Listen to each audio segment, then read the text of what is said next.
But right now, it's all about precision as the drivers focus on that run down to the first corner. The green flag waved to the back of the grid. The Glover Trophy about to be away. It's the early 60s about to be revisited. And the flag falls. We go racing around Goodwood in very wet conditions as they leave the line, and it looks like it was a good start for Andy Middlehurst from the pole position, and he got a decent start, but an even better one for Mark Shaw, who takes the lead.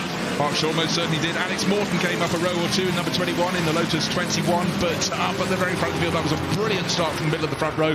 Blue and white helmet, but though he was first into Magic, he is third coming out. Mark Shaw maybe still a little wide, and into the lead goes the pole starter, and of course that's Andy Middlehurst. Ben Mitchell following around the outside and taking the lead for the LDS. That's not something people in race commentary booths get to say very much. The LDS, the South African car, in the lead of the race, and they are on tiptoes as they head towards St Mary's. No one wants to lead this one. We've had three different leaders in the space of under a mile. Fantastic start to this one, but you've got to tippy-toe through now into St Mary's. How brave are you feeling? Do you go for the outside line where there is less rubber laid down? Do you go for the traditional racing line? They're applying the power and snaking all over the road, and round goes number 4, Kubota, who spins round, and he has lost his Lotus 24 in the middle of the pack. And he's not alone. Someone else went for a run across the grass up into about 4th place. I think came Andrew Willis. He started from 4th. Unfortunate for Kubota. He made an awful start, lost a handful of positions before Magic, and then made a bit of a hash of rejoining. But back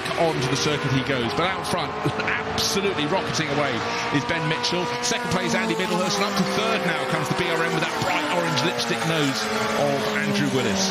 Patrick Chapman is looking good as well. Car number 15 in the bright red livery further back, but we are looking at another passer. Andrew Willis, very confident on this opening tour of the circuit. It's one thing to know this car, even if you've driven it plenty of times, these conditions completely redraw the board. Now just looking to see who's come up into 4th place. It's a Brabham by the looks of things. I think it's Samuel Harrison, but our race leader is pulling clear. So, and that brilliant opening lap from Ben Mitchell. There he is in the LDS. The BRM of Willis now into 2nd place. Andy Middlehurst, our pole starter, in 3rd. And yes, indeed, it is Brabham tucking in right behind. It's Samuel Harrison up from some distance down the grid. 9th he started 9th on row 4. This is the moment where the Japanese driver went round and had to be avoiding action in the background there. Lotus going deep behind. Yeah, I think it was Nick Taylor that went wide. No, it was car 23. It was Andrea Stortoni in another Lotus Climax 18, but he brought it back to terra firma.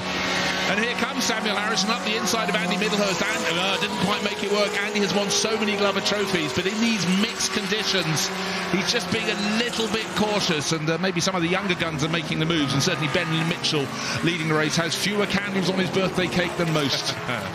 And Ben Mitchell has an advantage over the line last time with 1.8 seconds, but loving these conditions. Oh, when you don't get many overtakes there, he's having to climb all over the curve as he tries to pull it off. Number 88, Samuel Harrison, trying to fight his way through. And the 88 there, the Brabham Ford, the BT10. And it's an ex-Denny Holm car, was from 1964, this one. Yeah, and just to point out, this is a car, all the others are running 1.5 litre engines, all by one. No, all by that one. That's running a 1000cc engine, the Ford SCA. So Samuel Harrison, actually, you know, sometimes power can be an embarrassment in the wet, but none of these cars have a huge amount of power with just 1.5. But right now, it's about precision. And certainly Samuel Harrison, trying to get that 3rd place, is pushing very, very hard indeed. An impressive run. Ex-Denny Holm car, that one.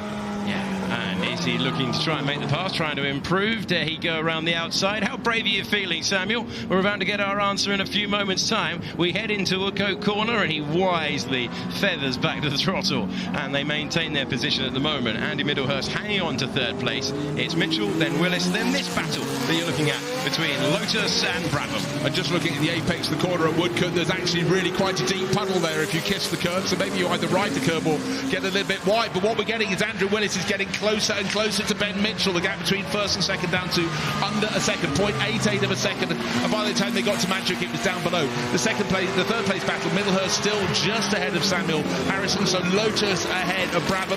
5th place is Mark Shaw. Here we go. Better traction out of the corner, and a lot of confidence in the last couple of laps. It's another change of lead in this extraordinary race, and now Andrew Willis hits the front of the pack. And and he has driven very well after establishing a rhythm in the early stages, and he demotes the LDS that has been so entertaining us in the opening laps. But it's the BRM now at the top of the timing page. Now, are conditions changing? I don't sense they are. The track's still super wet for all these drivers, but that's a fantastic attacking drive there from Andrew Willis. Started fourth on the grid. Of course, we had Mark Shaw in the middle of the front row, who fleetingly was our race leader, but has fallen down to fifth place. But it's all about just not making mistakes. Again, these aren't big, powerful cars. These are very delicate cars. Look how they're tiptoeing through the first part of lap and corner. The point where they want to get the power down is about now, but you want to be sure your car is in a straight line, and then, of course, you can carry that speed down the kick lap and straight towards Wood. Oh, and a nice big switch there. Well, nice for me as a commentator, not so nice perhaps for the race leader. And Andrew Willis hanging on there, but the first two are pulling clear. And now in the background, even having a twitch, he put the power down coming out of the second lap and corner. Samuel Harrison started the lap in fourth, up to third ahead of Andy Middlehurst. And for anybody who you can say that about, Andy Middlehurst, Lotus 25, I overtook him. That is a badge of honour. Oh, they are having to work so hard. You saw a couple of wheels on the grass there for our race leader. The wider line is definitely the better line to take. You've got more consequence because you're further out, but you're away from the puddles on the two apeces you would hit as you go into and through Woodcote Corner. But who dares put the power down hardest as they come out of the chicane? And in this case, it was Ben Mitchell who put it down, and then you can see Andrew Willis turning up through, changing up through a gear, trying to accelerate. The tail of the BRM snapping out of line, so the eyes are out on stalks for sure. They really would be. Those two really got the pace down out front. They were the only few in the 158s. And is that a wide moment? It is a wide moment for our former race leader who goes off the road. And you are one corner away from a mistake out there at the moment. You've got to be skilled to be out front. You've got to be really skilled to stay out front because it is so wet out there. And also, watch out for the man now in third position. Harrison is also in the 1 minute 58. So can he close down the gap with the two out front looking good? But I tell you what, I don't think he'll think, Samuel Harrison, that gap is insurmountable. No, and certainly what we saw from Andy Willis there was the car owned and raced by Richard Atwood, that BRM that wasn't in the race, that mistake at Madwick, but he almost stamped on the throttle too hard as he rejoined, probably with frustration, and it nearly slapped around on him. But the LDS leading the race, Ben Mitchell, the BRM closing in all over again, but getting close is one thing. You will be shown the outside line to try and overtake. That will be the one, actually, down at Woodcote, maybe the one to take. Yeah, on the evidence that we've seen so far, I think that's the case. I'm absolutely loving them, drifting the car, desperate to apply the power. But if you get greedy, you can lose your lead. There are 17 and a half minutes to go. And it is Ben Mitchell checking the mirror to see where Andy Willis is. He's there for the moment. He's regrouped and he's re-attacking. And we'll also get a read over the line of what Harrison can do in clear air. Right, even on the Lavant straight, you can see the BRM in second place, hitting a puddle, kicking out the spray. But what is quicker than Quicksilver? Wet grass. If you go out over the curbing, you will be visiting. You'll have to send postcards to all your friends. You'll be so far away from the circuit. So lovely, cautious run from the race leader, Ben Mitchell, and the LDS tucked in behind Andrew Willis in the giving chase wonderfully in the BRM P281. 261, I beg your pardon. Okay, it's a 1 second gap out front for these cars that raced here in the Bank Holiday Monday meetings when the Glover Trophy was originally up for grabs in the 1960s. These cars from 1961 to 1965, and there was just 1 year afterwards where they carried on racing here, and we're continuing to race out on the circuit. 25th anniversary of the revival, and another change for the lead. Willis regroups, and after that error, he's pulled alongside, he's gone past, and he's retaken first in the race. Absolutely magnificent progress through Madwick, and then could carry that advantage all the way down the slopes of Fordwater and then into St Mary's. Is he going into St Mary's? Yes, they both are, but again, they've got different points on the circuit in which they like to attack. Certainly every lap, Ben Mitchell's fabulous through St Mary's. Now, look, both these drivers taking the wider line there, which seems good on the way in, but on the way out, suddenly the track curves around in front of your car, and you want to stay off the white lines at the edge of the circuit. How far clear of the others are they? Ahead of Samuel Harrison, 5 seconds. So, in theory, this is a battle for the lead, to stay for the battle of the lead. But I tell you what, the progress that's been put in by Harrison means you could be right. He could be catching them shortly. Yeah, he's got to find a bit of consistency. We're seeing a couple of purple sectors and then maybe an ordinary sector to follow. So he's just looking for that consistent rhythm through the circuit in car 88. Made great progress from 9th on the grid in the Brabham Ford, the BT10. But these are the top two in the race. And we've got 15 minutes still to go. You really do feel that you're one application of the throttle away from your race slipping through your fingers. It's tough out there. Yeah, so when I explained about the smaller engine in the Samuel Harrison's car, I forgot to actually point out in my excitement that's a Formula 2 car against the Formula 1 cars. So the smaller engine, but actually, as you can see, when the puddles are lying even on the straights here, too much power can be a bit of an embarrassment. What you need is precision. But now, Ben Mitchell in the dark red LDS is trying his best to fight back, actually pulling out from the slipstream. It's not a slipstream, it's a wall of spray being provided by the race leader. Andrew Willis into Manduk. This was the corner last lap where he was so good, and a brilliant exit line. Very brave to go all the way towards the outside of the circuit, because that thing called Beyond is the thing that has teeth. Yeah, that is the case. But I tell you what, last time around, Harrison in third was not in the same league as Willis, who did a superb lap on the last tour. Yeah, they're settling in. In fact, most drivers setting their fastest lap of the race so far. So perhaps just little by little the track is starting to dry. But what Andrew Willis leading this race in the BRM is not doing is really dropping Ben Mitchell off his tail. That number 17 ex-Alan Bailey car, the LDS, created for Doug Saruria. So we've got a waved yellow flag out at St Mary's. Going to see, has someone reported in to the Boondocks? Yes, yeah, someone spun on the exit. It's car number 2, which is Federico Baratti, his Lotus BRM, one of 2 Parnell racing cars. Can that continue, or have we got too much left turn? Yeah, the nose is a little bit crimped, but has the suspension been damaged or the steering? But anyhow, he is parking that up. He's parking that up with 13 minutes to go. This was the car raced by Chris Amon, Maxton Gregory and Tim Parnell in 1963. He's actually broken some of the side element of the windscreen there, so clearly it's bounced into the tyre wall. Waved yellow flag. Novo taken out. Our race leader off. And Willis off, and that's on the Lavant Straight of all places. But this is the thing. He's got a sensational pace out front, Willis, but it always is so easy, and that is the second time that he's established a lead and lost it. Yeah, well, just pushing on as you have to, because Andrew Willis and Ben Mitchell fighting super hard. The BRM with that bright orange nose still coming back all over again. What's catching the Formula 2 car? It's nearly 6 seconds down in third place for Sam Harrison. That is a driver driving off on a straight.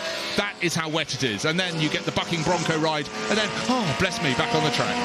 A wry shake of the head as we see it again. Yeah, just very, very odd, but it isn't even easy in a straight line with these cars, with the power they're trying to apply. Was it not last lap I said what's quicker than Quicksilver? Wet grass. Well, we've been proved it's quick, but not quite as quick as staying on the track. So into the lead of the race goes Ben Mitchell, already passing some of the others. There's just making it easy going past. Now, look, go offline, off the racing line. Of course, it's much wetter, but when you're passing back-marking cars, as Andrew Willis was there in the BRM 261, that is what you have to do. So caution is required.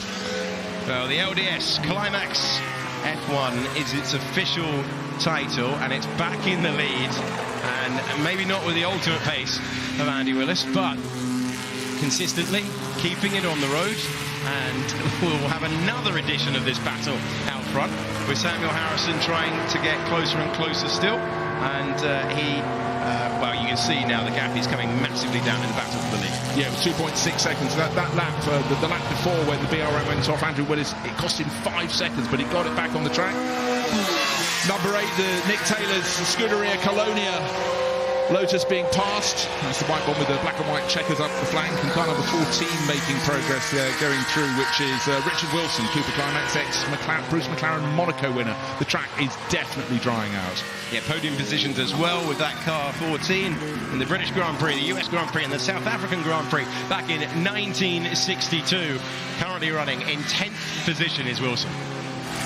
Everyone will have a story to tell, and this driver, Cooper, has decided not to show us his race number because he's rotated it round, but it's car number 71. Yeah, 71, Flavio Puccinelli, ex-Jack Brabham car, now facing in the right direction, but it's far easier to fall off than to stay on, you can put it that way.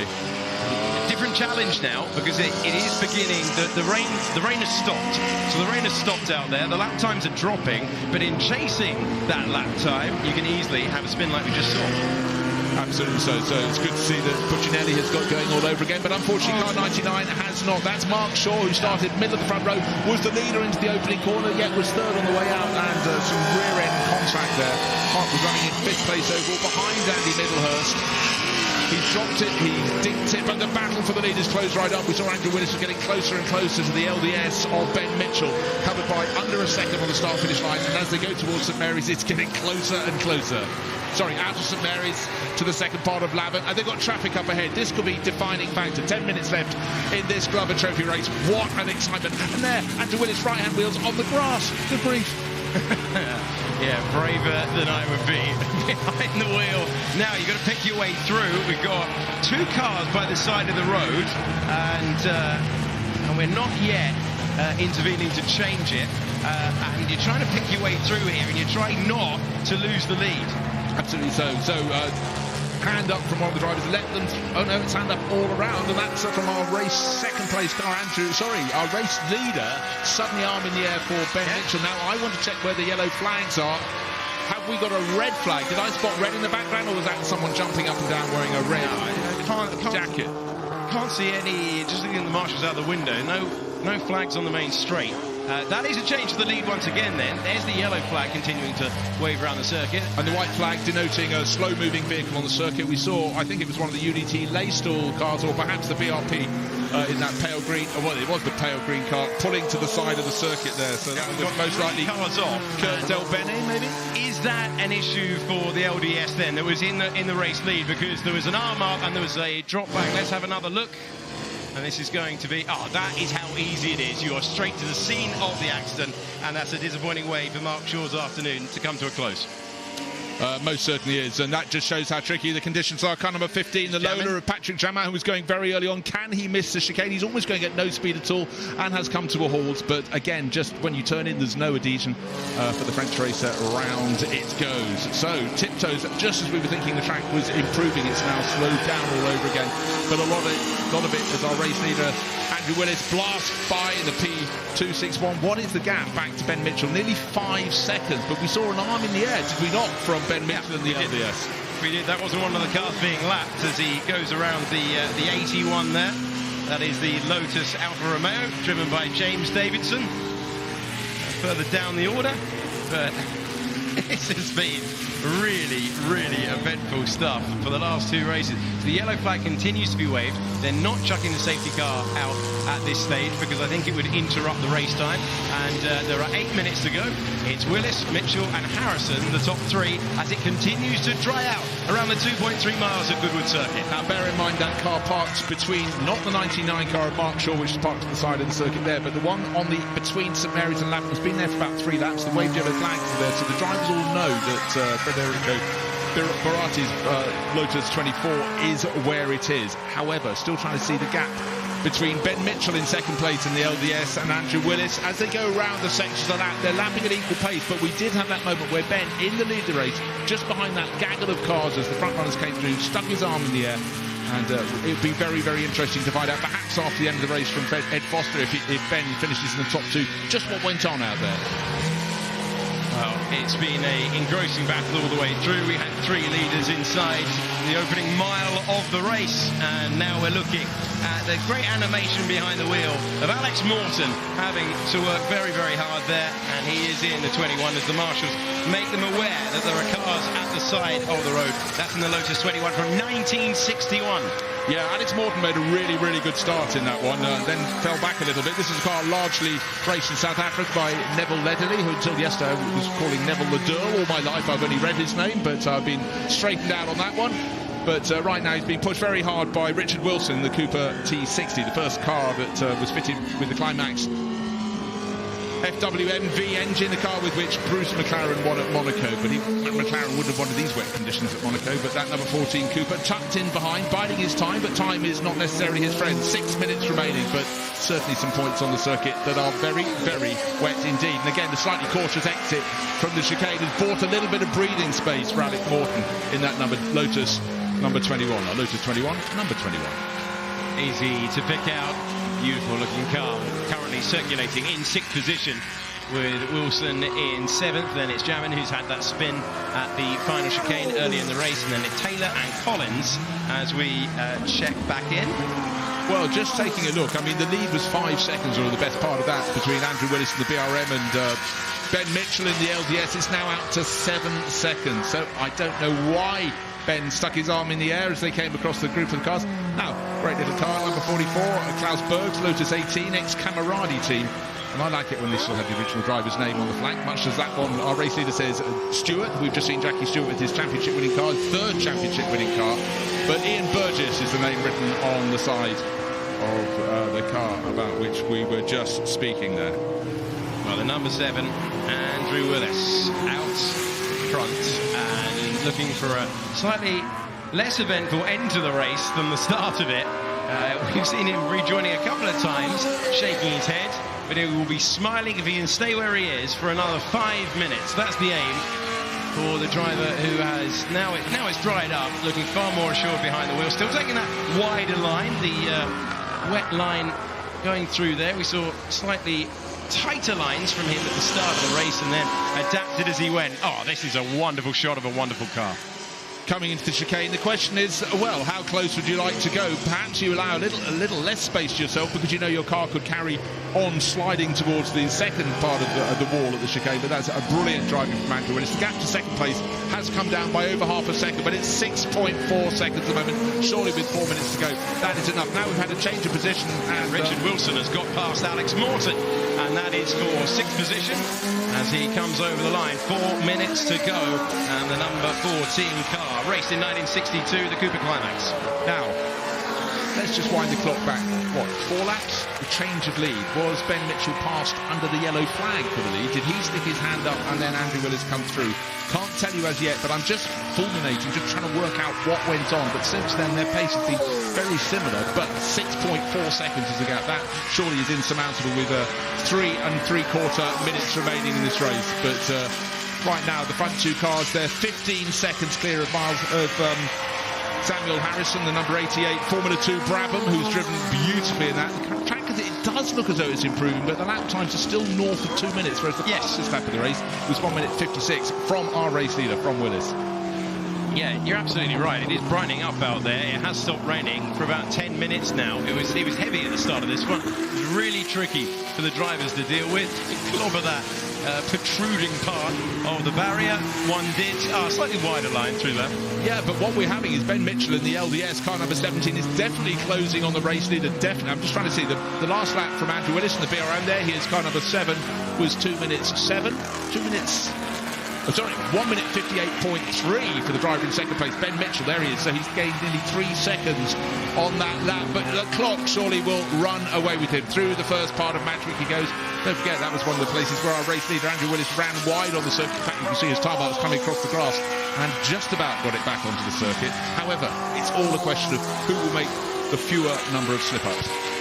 2.5 minutes to go. We've seen late charges all the way through the meeting. We've seen races decided by a 1/10 of a second, positions being swapped in the final feet of the race. And could we see another late charge now? Very even Stevens through the first sector. So I think Willis just ticking the boxes as he tries to wind down the clock and take the checkered flag. Yeah, but the point of the part of the lap in which the LDS with Ben Mitchell gains on each lap, they're always equal in the first of the 3 timing sectors, but the section we're looking at now with our racing to come through is where it really comes down. You can see Ben Mitchell, he is definitely king of the middle sector, closing right in that second place. It may yet become the lead. Catching the traffic there was going to cost him. It's only 4.1 seconds across the line last time. And I wonder if Andy Willis might come under a lot of pressure towards the end of this race because he was clearly going on the circumspect route with the traffic he was trying to lap directly ahead of him. We're looking further down the order now at the 28 of Dan Collins. Yeah, Dan, I was going to say just outside the top 10. Nonsense, he's in the top 10. He's in 10th place, and just in behind him is car number 23, the Lotus 18 of Andrea Stortoni, so they'll have a little battle. Definitely, it does appear dry to the eye, but waiting for our leader to come through. Andy Willis, 4.1 seconds clear at the start of this lap in his BRM, but Ben Mitchell clearly catching him as he goes through, and suddenly... Well, what's the gap come down to? Just out of the background of the shot. Here is our race leader, still hitting the puddles on the start-finish straight, waiting for Ben Mitchell to come through across What's the timing been in the background? Still waiting. 1.6 seconds. He's taken another 2.5 seconds out. This is the start of the final lap. You know what you're saying? It's written into the DNA here. There has to be something happening on the final lap. It's the rules at Goodwood, and what entertainment we have seen all the way. He is giving it everything, working the wheel, back force of opposite lock. As the 17, the LDS tries to close up and snatch an unlikely win.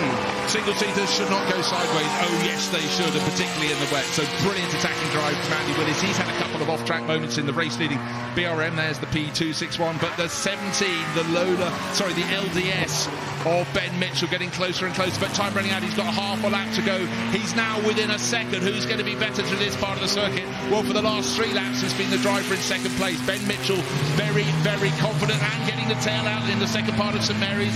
Into the dip, up the rise into lap, but you're starting to run out of corners in which you can make that move. Is this the opportunity to take the lead on the last lap of the Glover Trophy? They're fighting over 6th position over and over again, with Morton and Wilson swapping that place, but we're looking at the battle for the lead in the final mile of the race now as they come back for home.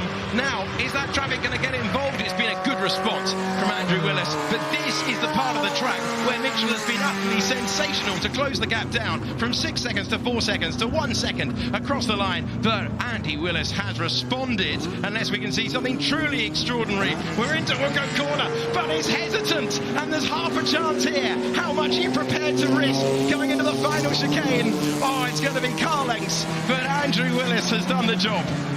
Well, I think he was actually slightly too cautious coming out of Lavant Corner, but then he got the power down. But then, as you say, on his tiptoes, he's got it under measure. We've had overtaking manoeuvres between the final chicane and the finish line, but today I think we're looking at a victory by about 0.3 of a second. But certainly the BRM of Andy Willis wins the race from Ben Mitchell. Still a question mark about why Ben's hand went up when he got to the back of those cars, but for now, race winner is Andy Willis. Second place, Ben Mitchell in the LDS, and third place, brilliant drive from Samuel Harrison. The Formula 2 Brabham car number 88, still snaking around, still having fun. It's over for now. You've got to slow it down, bring it in, but wave to the crowds, and they will wave to you. That was a fabulous drive from so many of the drivers in the field in what was a very, very tricky circuit on which to go racing. And even at the end, we still have spinners. Car number 15, he's already had a spin. Patrick Jamin, brilliantly avoided there, just outside, just at the tail of the top 10. Andrew Willis takes victory in the Glover Trophy in a terrific tussle with Ben Mitchell. They put on a great display for us all the way. It was a good drive from 9th on the grid to 3rd for Samuel Harrison, and then it was Andy Middlehurst who initially left at the line as the leader and then found himself swallowed up earlier on. A fine drive to 4th though for him, and then it was Buhofer, Wilson, and Wilson comes over the line, and Wilson beats Buhofer on the last lap and takes 5th place. But here is our winner. Andy Willis has taken the checkered flag. He's punching the air, and he had a race of high drama all the way through. He